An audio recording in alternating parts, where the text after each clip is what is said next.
muchas personas, muchos jóvenes que ya están entrando a la adultez, que no tienen ninguna formación. La muerte trágica de Orlando Jorge Mera provoca un duelo nacional. Ya se nota en todos los ministerios una incertidumbre.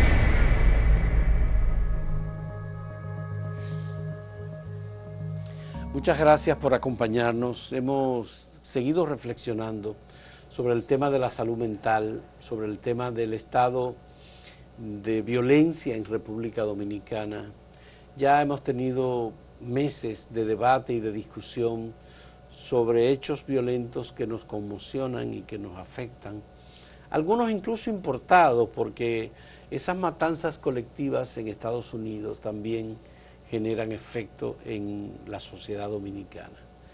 Y hemos tenido una situación que ha disparado todas las alarmas. Es el asesinato de un ministro, de Orlando Jorge Mera, en su propio despacho por parte de una persona muy cercana, lo que también nos llama la atención y nos hace pensar cuál es el pensamiento, cuál es la salud mental, cuál es la ira o el estado de ánimo que lleva a una persona a cometer un hecho horrible, horroroso de esta naturaleza. Hemos invitado al doctor Ángel Almanzar, que es psiquiatra, decano de la Facultad de Ciencias de la Salud de la Universidad Católica de Santo Domingo, y que además fue director del Departamento de Salud Mental del Ministerio de Salud Pública y Asistencia Social. Y está con nosotros, él es colaborador de Acento, él escribe en ocasiones, ocasionalmente escribe artículos sobre temas de salud mental en Acento. Le damos la bienvenida, le agradecemos y lo que le pedimos es que nos ayude a entender este estado de violencia y si estas situaciones que parecen ser familiares o particulares pueden extenderse al conjunto de la sociedad dominicana. Primero, Fausto, agradecerte de nuevo la invitación a este espacio donde me siento tan cómodo y ver qué podemos aportar Sí. en esta entrevista. Bueno, lo primero que yo quiero matizar es que no se debe nunca pensar ni comparar que violencia, delincuencia es sinónimo a salud mental, porque no lo son. No lo son. En absoluto. La violencia y la delincuencia son fruto de unas complejidades que son básicamente sociales. Y ya veremos algunas, porque son muchas. Mientras que un problema de salud mental es muy individual, aunque se da en un contexto social, porque el individuo es eminentemente social, pero la causa de esa condición de salud mental es básicamente orgánica, aunque confluyen algunos factores psicosociales como el ambiente, etcétera. Pero ahí matizo entonces. Sí. La violencia y la delincuencia hay que buscar raíces básicamente en las desigualdades sociales, en la falta de oportunidades a segmentos grandes de la población. Hay que pensar en el estilo de vida que nos impone la sociedad actual, en donde ese estilo de vida empuja a una población básicamente joven a tener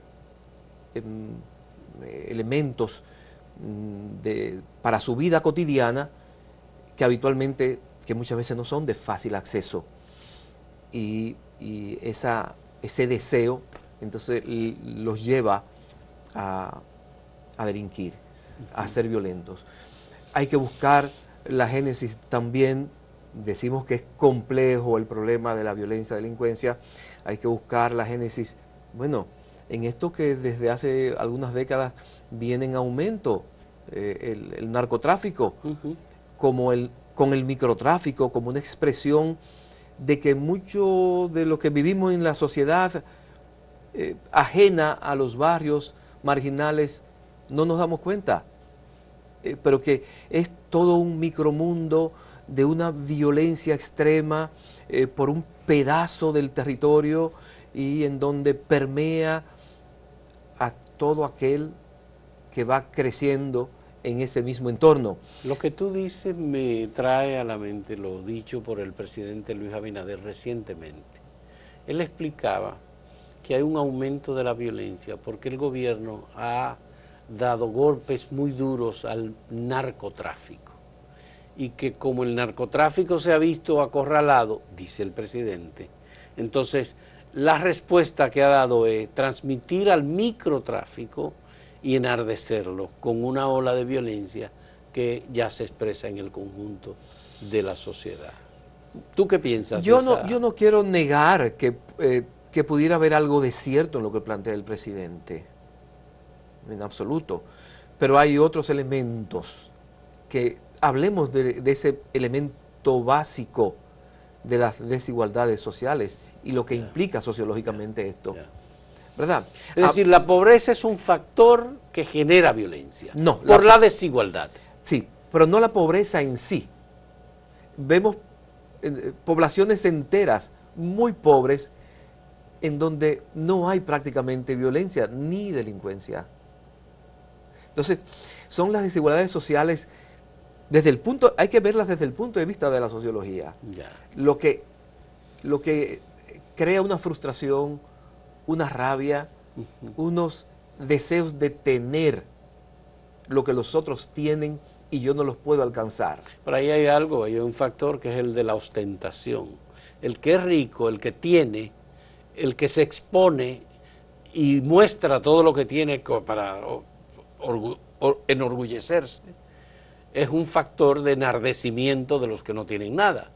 Cierto es, pero cuando, fíjate, esto es un paquete, si lo vemos de manera aislada cada uno, quizás no podamos ver el todo y nos perdemos en el camino. Es que aquí pasaron años sin que se estructurara debidamente los planes de estudios de la mayoría de la población de este país, y hay muchas personas, muchos jóvenes que ya están entrando a la adultez que no tienen ninguna formación, y aquellos que estudiaron aún te escriben con unas faltas ortográficas terribles, que eso te lleva a pensar si como escribe piensa. Sí. Hay un gran problema. Pero tú sabes que hay debilidades en la educación, hay debilidades en la salud, los profesionales de la salud, los profesionales del derecho, los profesionales del periodismo, los profesionales del sector agrícola, los laboratoristas, todas las áreas. Hay muchas debilidades por un problema básico de la educación dominicana.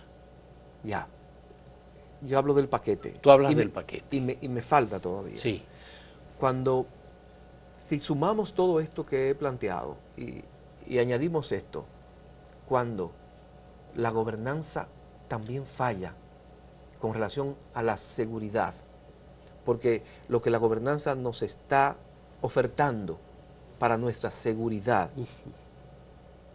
son unos elementos represivos que en el mejor de los casos se asocian al violento delincuente, pero en el peor de los casos también hacen de delincuentes. ¿Tú crees que la respuesta de las autoridades de mano dura, destacar o ofrecer la presencia de militares con armas largas, mixtos con policías en los barrios, es un elemento negativo? No, yo creo que es un elemento necesario temporalmente, pero no es suficiente.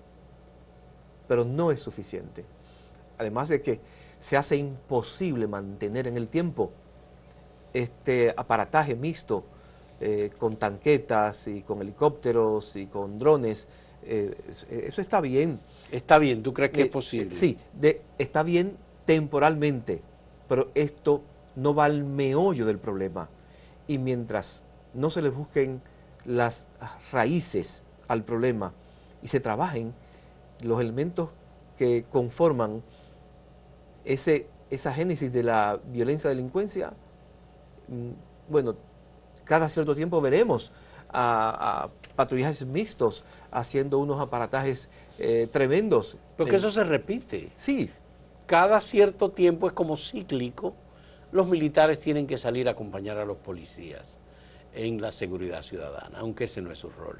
Exactamente, no es su rol. Nosotros publicamos hace ya unas semanas un editorial en Acento planteando que es necesario que las autoridades del gobierno planteen políticas públicas en las que se involucren en su elaboración conjuntamente con los técnicos de la policía a cientistas sociales, sociólogos, antropólogos sociales, psicólogos, psiquiatras, que pueden dar una mejor explicación al conjunto de los temas de delincuencia y violencia que los que pueden tener técnicamente los agentes policiales.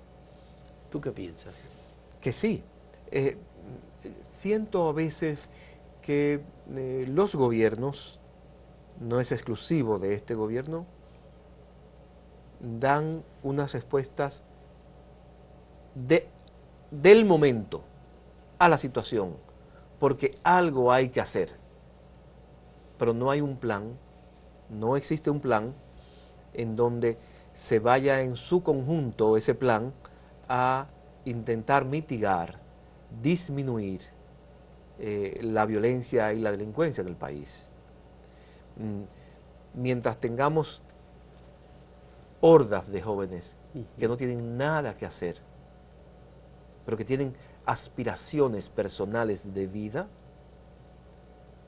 y no encuentran la manera, la forma de cómo sobrevivir, tendremos violencia. Bien, pero el punto más alto de la violencia que hemos tenido recientemente es un crimen contra un ministro gubernamental, el de Medio Ambiente.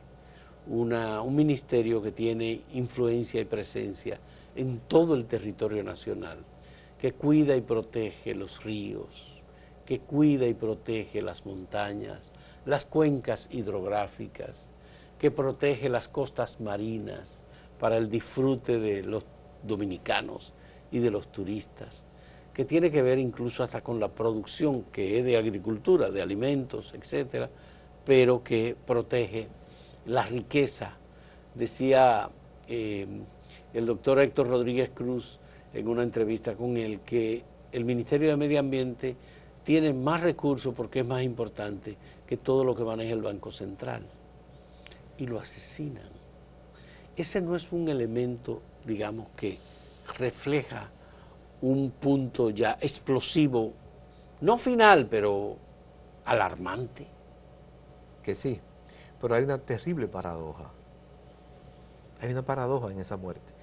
Es una muerte trágica, repentina, inesperada, a una persona que todo el que lo conoció lo señala con una templanza y con un cuidado en el manejo relacional con las otras personas.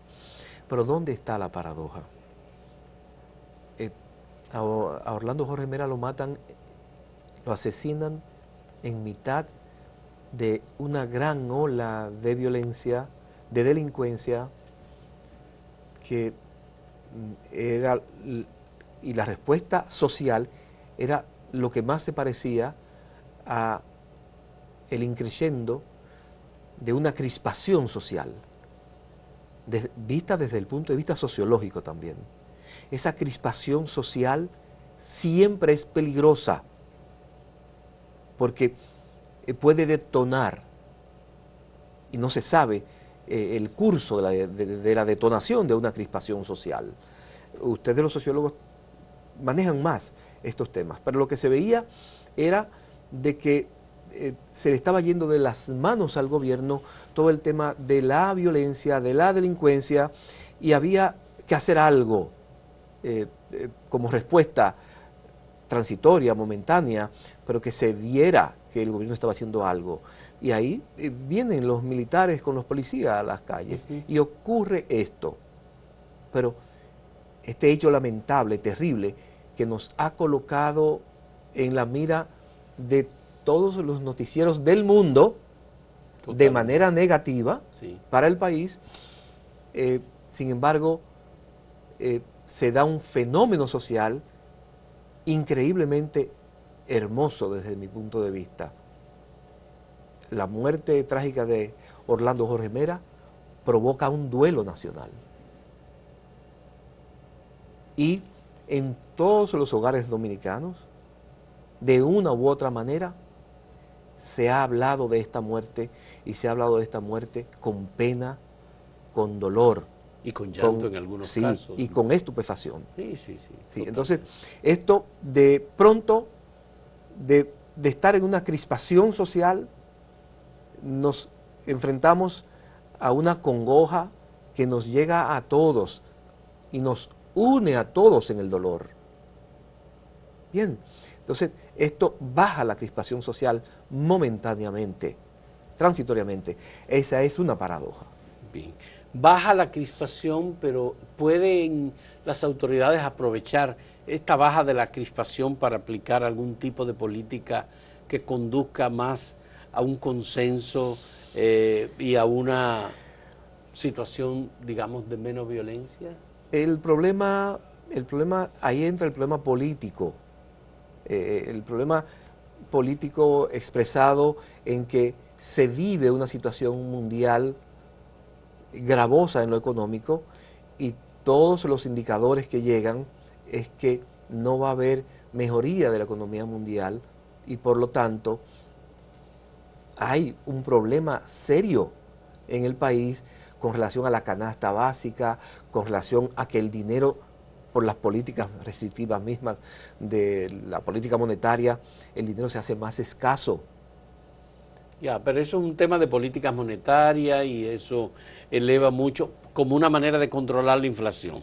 Digamos que eso es otra cosa. Sí, pero eso, el gobierno está aplicando políticas de compensación. Sí, por ejemplo, animamos al gobierno a que esas políticas sociales se incrementen, porque es la única manera, bueno, puede haber más maneras, pero es una manera efectiva de mitigar el daño en lo económico.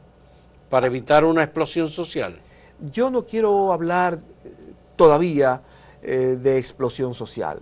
Eso sería muy catastrofista. O para bajar la crispación. Hay que bajar la crispación social.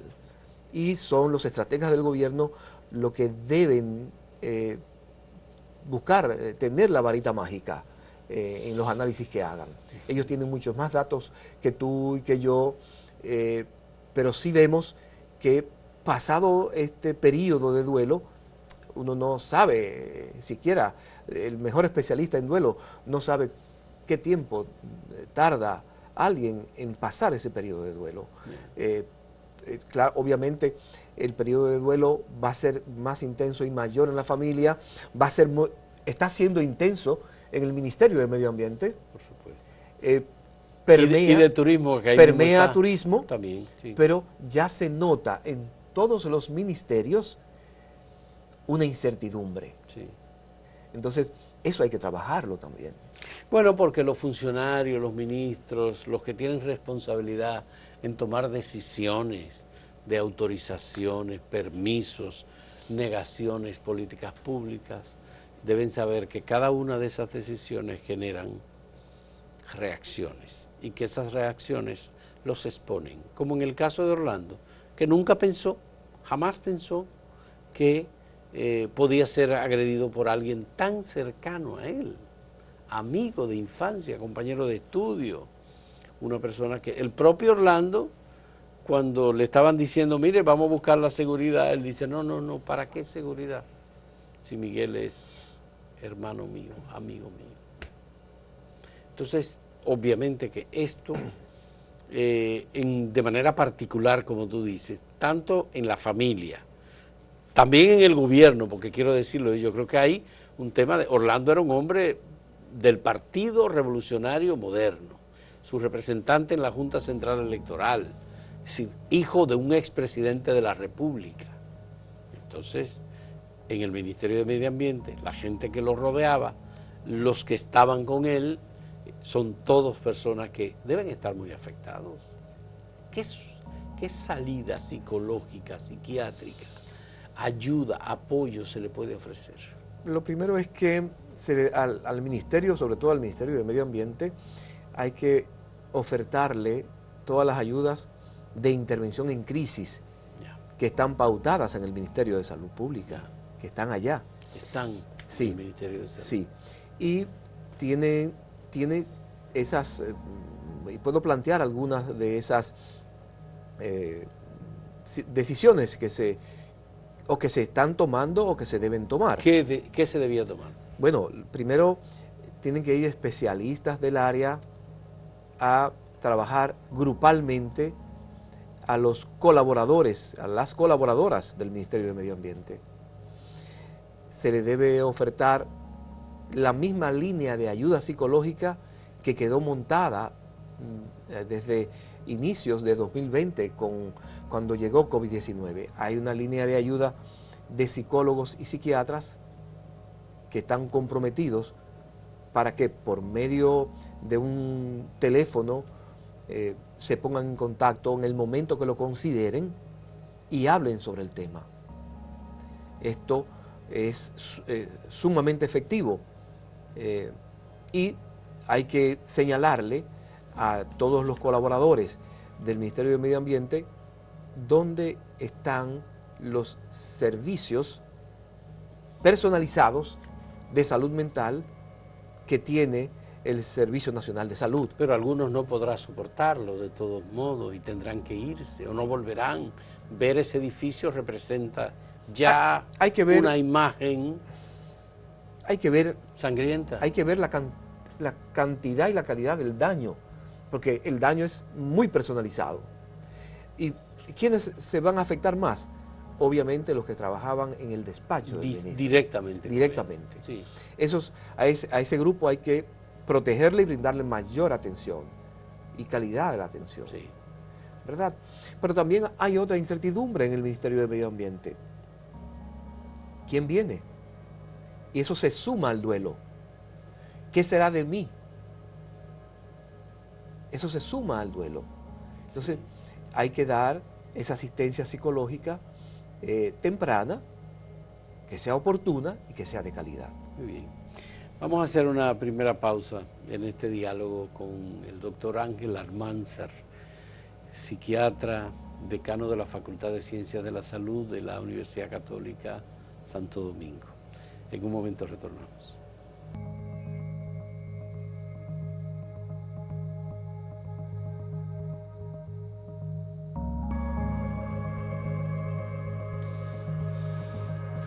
Ángel, quisiera conocer tu punto de vista sobre el manejo de situaciones dramáticas y de conmoción como esta para la sociedad y también para las autoridades. ¿Debía el Ministerio de Salud Pública o el Ministerio de Administración y Personal tomar alguna decisión que no sea solo manejada por los militares, que lo que están haciendo es estableciendo niveles de mayor seguridad en todas las instancias públicas, impidiendo que personas armadas penetren, estableciendo mayor nivel de control, cerrando más las puertas, etcétera, detección de metales, etcétera, que recomienden un tipo de actuación diferente al de asegurar la propia seguridad? En la medida en que se quiera fortalecer, por decirlo en lenguaje llano, la seguridad en los diferentes ministerios y a los ministros, en esa misma medida se va a crear una desconfianza en la comunidad, en la población, en la sociedad. Y lo que se va a leer desde afuera es, bueno, si ellos se están resguardando, ¿cómo lo haremos nosotros? Las políticas públicas van dirigidas a la generalidad. No pueden ser restrictivas, porque entonces crea un efecto boomerang negativo y va a hacer lo que ya se ha venido haciendo, que es que nosotros aseguramos más nuestro entorno íntimo, mi casa llena de alambres de púa, mi casa con cámaras de seguridad, mi casa con un vigilante en la puerta del edificio, pagados por todos, nosotros. Pero, ¿qué lectura tienen los que viven en los barrios marginados, que el que tiene un pequeño negocio, como un colmado, como una banca, etcétera, poner rejas, y poner rejas, y poner rejas? Pero aún las rejas no son suficientes. Sí, claro, pero hemos hablado, hemos pasado por un periodo de más de un año de aislamiento, de recogimiento, por la pandemia. Estamos, digamos que en la salida de la pandemia, pero la pandemia está rebrotando ahora. Es decir, la gente ya se liberó, ya no usamos mascarillas, ya hay una serie de factores. Esto, en el contexto del tema de la violencia y de la situación que se da con Orlando Jorge Mera, ¿nos lleva a recogernos nuevamente? ¿O debe el gobierno y las autoridades auspiciar un tipo de política de socialización, de convivencia y de terapia? A ver, lo primero es que el mismo recogimiento impuesto por la pandemia y por las autoridades en la pandemia, de una u otra forma, eso hay que medirlo, eso hay que buscarlo, hay que investigarlo. Es mi hipótesis. De alguna u otra manera ha provocado este rebrote. Es que por muchos meses a los delincuentes se les hacía difícil hacer su trabajo porque no tenían a quién. No tenían a quién. Sí. Ese es otro elemento que hay que tomar en consideración. A ver, hay una sensación generalizada de temor en la población con relación a su seguridad personal y a la de su familia. Todos nosotros, todos, y no importa el nivel social, la clase social ha tomado medidas con sus cercanos, ya sea de darle a quien no se le quería dar un celular para que se esté en contacto con los líderes en el hogar, o ya sea de que cuando uno mismo llega a una plaza comercial, llega a un sitio, no importa en la parte de la ciudad donde uno vaya, uno se desmonte receloso de su vehículo.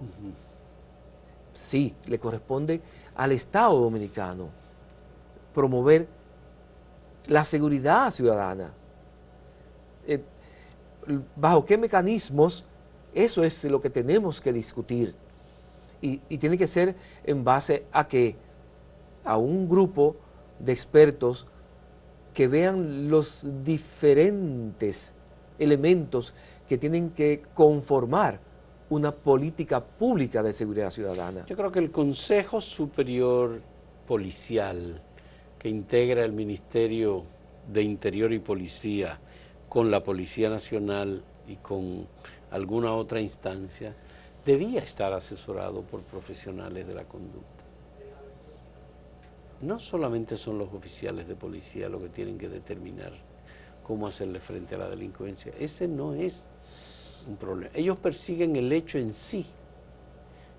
Los que tienen que trabajar la manera preventiva, las políticas a ponerse en marcha, son los sociólogos, psicólogos, psiquiatras, trabajadores sociales, antropólogos. Cierto es. Una de las definiciones más simples... Pero nunca lo hemos hecho, no, Ángel. Nunca se ha hecho. Nunca se ha hecho. En el país nunca se ha hecho eso. Efectivamente, no. Es así. Es tan cierto todo esto que uno, con una palabra, uno puede definir a la policía. A la policía es un grupo represivo. Ya. La policía no es preventiva. La policía es eminentemente represiva. Entonces, le están le están traspasando unas atribuciones a la policía, creyendo, haciéndonos creer que es la panacea. Y repito, esto es temporalmente necesario, pero no es suficiente. Tienen que haber políticas más integrales, políticas públicas, en donde se ataquen los males desde los diferentes frentes, para que pueda haber en la comunidad y en la población un poco de esperanza. Si no hay esperanza, si el gobierno dominicano no genera esperanza a la sociedad con relación a la violencia y la delincuencia, va a rebrotar este tema de esa crispación social que se venía manifestando ya. ¿De quién depende, Ángel, esta decisión? ¿Del ministro de Interior? ¿Del director de la Policía Nacional? ¿De la Presidencia de la República? ¿Una recomendación del Ministerio de Salud? ¿De dónde debía salir? Tiene que ser desde el Palacio. Tiene que ser desde el Palacio. Ni todo lo que pueda hacer el Ministerio de Salud va a lograr tranquilizar. Ni toda la policía en la calle va a lograr eliminar. Ni todo el Ministerio de Interior y Policía, con la policía como su brazo ejecutor mayor, va a poder rebajar, disminuir los números. Dijeron hace una semana que había disminuido en un 25%, pero de pronto uno enciende un noticiero y es pavoroso cuando vienen los chicos que trabajan en las diferentes ciudades y se acaba de producir un robo y acaban de abrir un hueco en una pared de un local comercial que queda frente a la policía. Yeah. Y eso no sería una consecuencia inmediata de lo que tú mismo acabas de decir, que como los delincuentes estuvieron durante un largo periodo impedidos de hacer su trabajo, entre comillas, entonces ahora están haciéndolo. Es que precisamente cuando yo hablo que tiene que ser un plan integral, que sí, tiene que ser, no debe ser únicamente desde un ministerio per se, es que en este país hay que disminuir las desigualdades sociales. Vamos a empezar por ahí. Estamos mejorando la educación. Hay buenos planes sociales para mitigar la crisis económica. Entonces, hay que buscar qué hacer con estos jóvenes que no trabajan, que no estudian, que a los 21 años, 22 años tienen 2 y 3 muchachos. Entonces, hay que buscar desde las políticas del Estado al más alto nivel salidas a esas situaciones que se viven en la marginalidad de las grandes ciudades. Busquemos donde básicamente se efectúan la cantidad mayor de delincuencia y de violencia. Gran Santo Domingo, Santiago, La Altagracia, San Francisco de Macorís, La Vega, San Cristóbal. Sí. Son las grandes ciudades en donde ha habido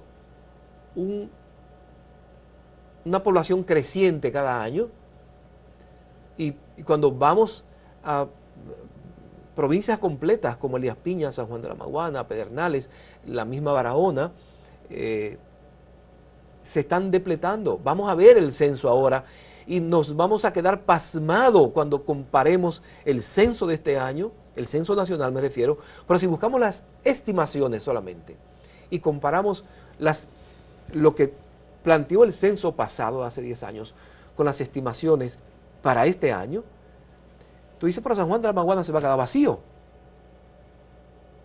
Elías Piñas se va a quedar vacío. No, no se va a quedar vacío porque cada vez tenemos migrantes que van ocupando esos lugares que vamos dejando. Pero vemos que la población local ha disminuido dramáticamente. ¿Y a dónde vienen? A estos grandes cinturones. Centros urbanos. Sí. Sí. ¿Y de qué viven? ¿Qué se les oferta? Ya. Esa es una muy seria dificultad porque los trabajos en zonas francas, los trabajos en la industria de la construcción, de todos modos algunos son más formales que otros, pero son trabajos que se realizan en condiciones muy precarias. Sí. Salarialmente, seguridad social, explotación, obviamente. Los dominicanos parece que ya no estamos tan dispuestos a someternos al rigor que un trabajador migrante puede hacer, Sí. que un dominicano no hace. Construcción no es ya una fuente de empleo para dominicanos. Construcción no es ya esa fuente de empleo. Zona Franca, sí todavía. Pero ¿qué pasa? Zona Franca, por la misma modalidad que como está contemplada, la deserción de esa juventud que va a Zona Franca es altísima. Es muy alta. Es altísima. Entonces vuelven a manejar unos dineritos y ahora ¿qué hago? Compran un motor, van al motoconcho y buscan la manera de facilitarse su vida. Pero viene el otro amigo y le dice, tú tienes un motor y yo tengo una chagón. Ven, asociémonos. Sí. Entonces es un problema terrible que tenemos y que hay que afrontar desde ahora para que en 5 años, en 10 años, la situación que tenemos ahora, no digamos en ese tiempo, pero yo me hubiera conformado que no quedáramos como estábamos en 2022, sino como estamos ahora. Sí. Pero ese no es un problema exclusivo de República Dominicana. Hemos tenido sociedades con mayor nivel de violencia, como hemos visto en El Salvador, como hemos visto en Honduras, como hemos visto en México o en Colombia. Son países que han pasado por momentos verdaderamente dolorosos. Que sí. Una violencia incluso selectiva. Brasil, que hemos tenido también. En los semáforos te asaltan en Brasil. ¿Entiendes? Sí. Y tú estás cercado. No hay manera que puedas salir hacia adelante, hacia atrás o hacia el lado. Pues de esos Entonces, países, ese tipo de situaciones. ahí es que no queremos llegar. Y por eso estamos dando voz de alerta en este momento. Y en lugares en donde se ha logrado mitigar el daño de la violencia y de la delincuencia, es a donde tenemos que mirar. Ya. Aquí no podemos mirar a cómo lo hizo Nueva York, por ejemplo, porque las capacidades económicas y de respuesta de gobierno local y de gobierno federal, está a años luz de lo que nosotros podemos hacer. Claro. Tenemos que mirar a pares nuestros. Bueno, la situación de El Salvador, hemos visto lo que ha hecho el presidente Bukele con las maras, que son unas agrupaciones muy violentas y con unos códigos muy estrictos que los que pertenecen a esos grupos respetan.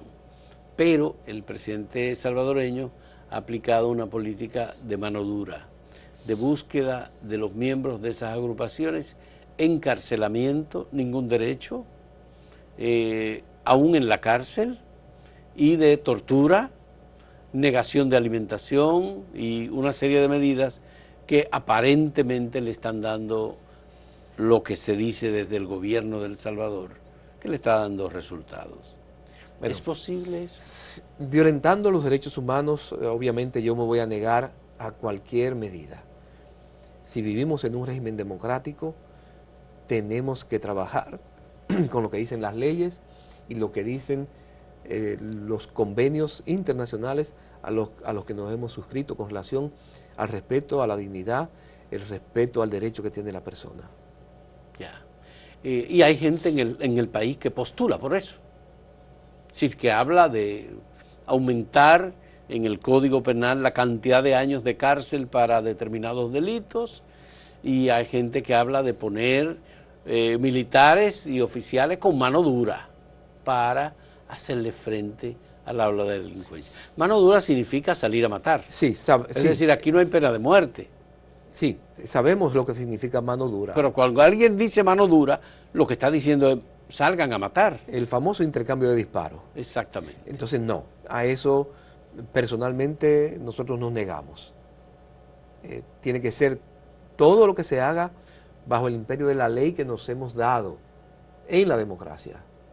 No eh, planteándonos un maridaje con lo dictatorial y con lo que raya con lo que dicen nuestras leyes, porque entonces estaríamos siendo también de los malos. Ya. Y la otra tarea, que es la de involucrar a grupos que tienen una perspectiva, digamos, distinta de este fenómeno, como las iglesias, evangélicas y católicas.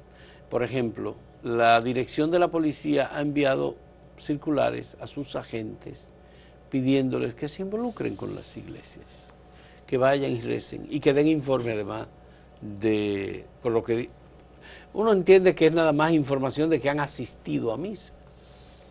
A ver, ¿cómo tú lo interpretas eso? A ver, yo leí la información y me quedé con más preguntas por hacer que respuestas que me dieran. Lo mismo, tú supones que lo que van a buscar es la información de que la gente fue. De que fue Bueno, nada más. eso estamos suponiendo. Sí. No sabemos con certeza cuál es el motivo final, cuál es la tarea final. Bueno, que vaya alguien a la iglesia, yo invito y voy domingos con mis nietas y mi familia a la iglesia. Invito a todo el que quiera que asista a la iglesia, a cual que sea. Pero ¿no tienen los agentes policiales un derecho individual, intuito persona, de profesar una fe, de congregarse en la iglesia que ellos entiendan, que no necesariamente tienen que ser católica o evangélica? Yo no entendí por decírtelo. Sí, perfecto, pero yo tampoco entendí si el mandato es vayan a la iglesia católica o vayan a la iglesia protestante o a una iglesia evangélica. Falta información, realmente. Y falta información de cuál es el objetivo. Bien, pero obviemos este asunto y veamos, ¿puede la fe, la religión, el adherirse a una determinada profesión cristiana o de fe reducir los ánimos de violencia de un ser humano? Yo entiendo que sí. Lo que yo he visto en mi consulta, en mi experiencia de consulta privada, es que nosotros manejamos en salud mental un gran acto de violencia. El más supremo de los actos de violencia es el suicidio. Sí. Pero es una violencia expresada hacia sí mismo. Hacia sí mismo. Y vemos cómo la fe, la creencia, la espiritualidad juegan un papel fundamental como contención. Por el temor al más allá. Sí, sí. Es decir, el castigo de Dios. Exactamente, exactamente. Entonces, desde ese punto de vista, yo creo que es obvio, yo no tengo los datos. Ese es un elemento positivo. Es muy positivo. Muy positivo. Desde ese punto de vista es muy positivo. Sí. Y eso, más aún todavía, es mucho más difícil que hay charlatanes donde quiera. Sí. Y hay, qué sé yo, estafadores donde quiera, pero que se ve menos en la población evangélica de cualquier congregación, porque hay muchas congregaciones. Es decir, lo que tú me estás queriendo decir es que los estudios indican que son menos propensos los evangélicos que los católicos para cometer suicidio. Sí. Sí, y son menos propensos a delinquir. A delinquir también. También. Sí. Porque está asociada violencia, delincuencia, ahí están, no hemos diferenciado, pero sí, eso está claro. Qué bien. Vamos a hacer una última pausa en este diálogo con el doctor Ángel Almanzar, psiquiatra, decano de la Facultad de Ciencias de la Salud de la Universidad Católica Santo Domingo. Volvemos en un momento.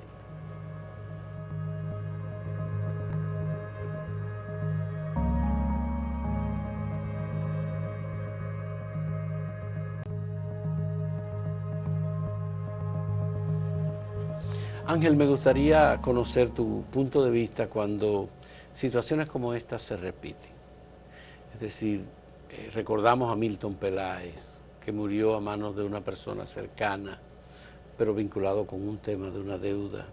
Recordamos a Juan de los Santos, el presidente de la Federación Dominicana de Municipios, que fue igualmente asesinado con un arma de fuego por una persona cercana a él.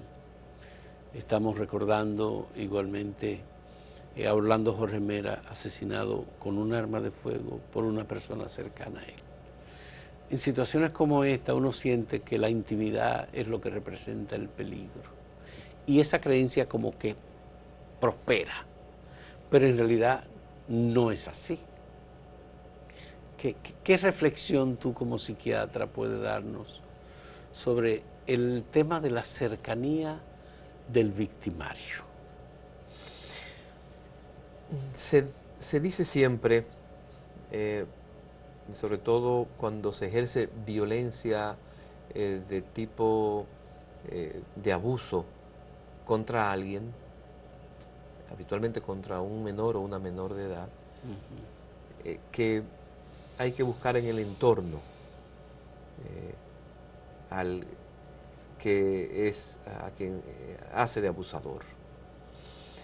En este caso, esta violencia expresada en daño físico,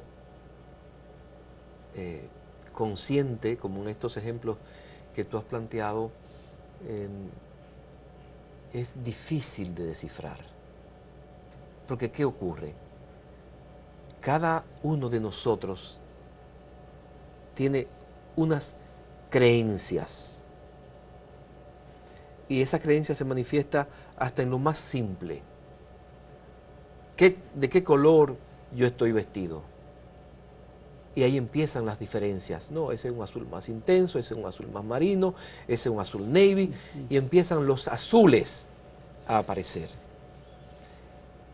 Cuando esa proximidad, esa cercanía, tiene que ver con lo amoroso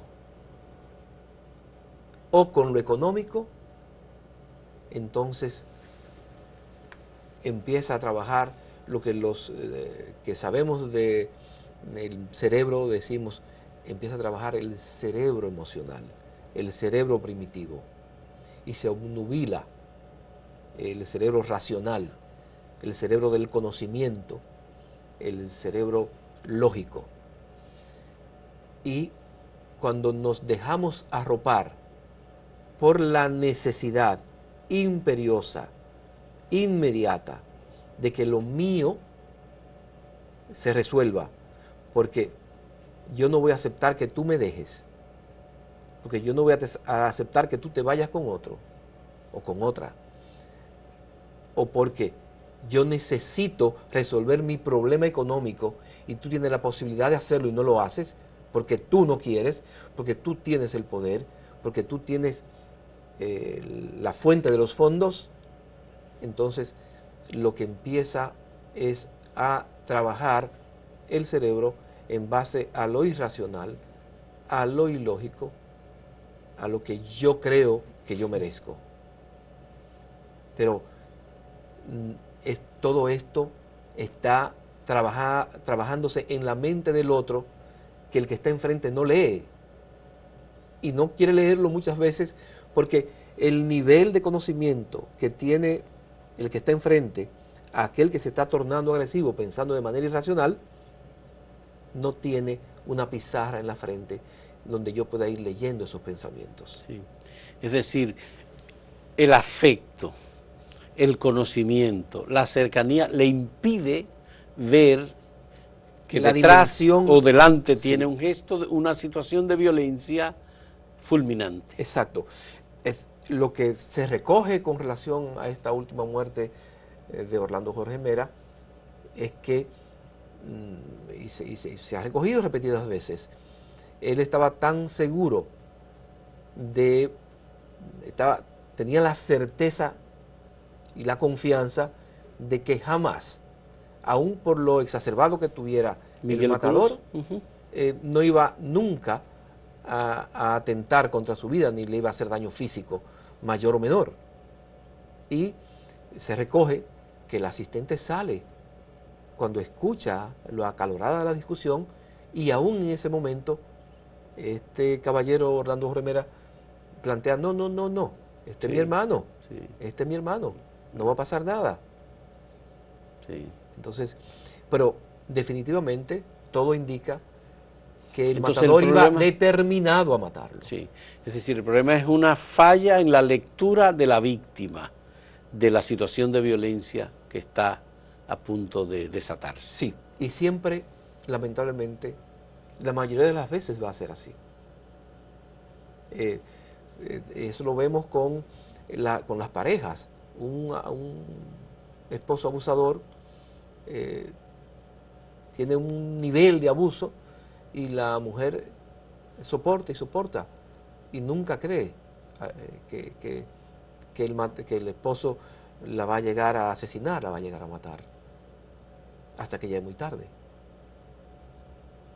Sí. La mujer, en este caso, no sabe leer Pero si la son dimensión del episodios de peligro. violencia que se repiten o de explosiones que se repiten y que van en crecimiento porque es un ciclo o es un círculo, viene el arrepentimiento, viene cuando se llega a la cierta racionalidad, si se puede decir así, pero luego vuelve, Sí, retorna. Y retorna. retorna cuando no están satisfechas lo que yo creo que son mis necesidades que tú me puedes cubrir. Pero esas fallas en la lectura generan cientos de muertes cada año.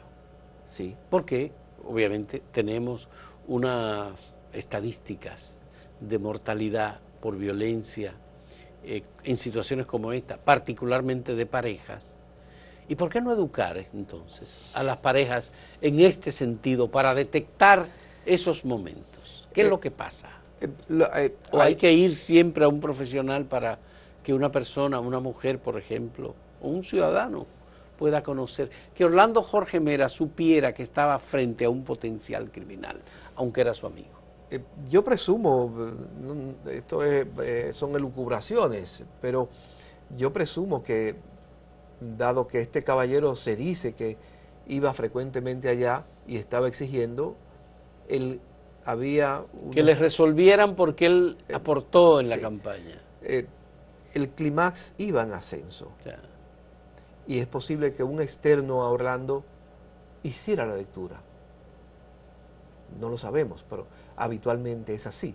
Hey, mira, sepárate de ese hombre te hace daño. Mire, señor, ese hombre cada vez viene más agresivo. Pero no, no. Mis afectos, pero tengo entendido que Orlando sí se separó de ese señor. Tengo entendido que Orlando puso distancia ¿y por qué llegó tan fácil al despacho? porque la gente aún, pese a la distancia que había puesto Orlando, aún aparentemente desconocía que eso ya había Pues ocurrido. entonces no la puso por completo. Ah, ya, eso es otra cosa. No la puso por Ciertamente. completo. Ya. Eh, estos actos de violencia ocurren más regularmente en países como el nuestro, en donde efectivamente hay una educación precaria y una educación deficiente, o todavía hay brechas enormes en la educación. Tengo entendido, y por lo que he buscado y lo que he conversado, que Miguel Cruz era una persona, es una persona muy temperamental, de soluciones casi siempre fuera de sí, de violencia, muy nervioso, un tic parece nervioso, que no estaba nunca quieto. Es decir, aún iba en su automóvil, en su vehículo, siempre tenía una situación como complicada. Todo lo problematizaba aparentemente. Bueno, Ya esto es sí, pero especulación, ¿verdad? en 50 y pico de años de vida, porque si era contemporáneo, Sí, de Orlando, sí, que sí, tenía entonces, 54, eh, 55 este, y no se vio implicado antes en una muerte, en un tal, en un cual, pues que esto no sea aliciente para que la justicia no lo castigue como se merece. Sí, parece que estuvo vinculado a actos de violencia previamente, lo único que tampoco tuvo consecuencias en la justicia. Bueno, lo que ocurre, vamos a la justicia entonces, lo que ocurre con este joven del barrio que hace un acto de raterismo y fácilmente consigue salir de la cárcel porque la mamá fue y le pagó al capitán y ya no llega a la justicia, a los 3 días ese va a incrementar su actividad delincuencial. Así es. Muchas gracias, Ángel Almanzar, psiquiatra, amigo, colaborador de Acento, especialista en salud mental, decano de la Facultad de Ciencias de la Salud de la Universidad Católica Santo Domingo, por este diálogo y por ofrecernos sus puntos de vista y ayudarnos a entender este fenómeno que nos toca muy profundamente a todos, como sociedad, como familias, como individuos también nos toca, cada uno, porque todavía seguimos conmocionados por la muerte de Orlando Jorge Mera y por la forma en que se produjo esta muerte. Muchas gracias, Ángel, y muchas gracias a ustedes, amigos televidentes, por acompañarnos.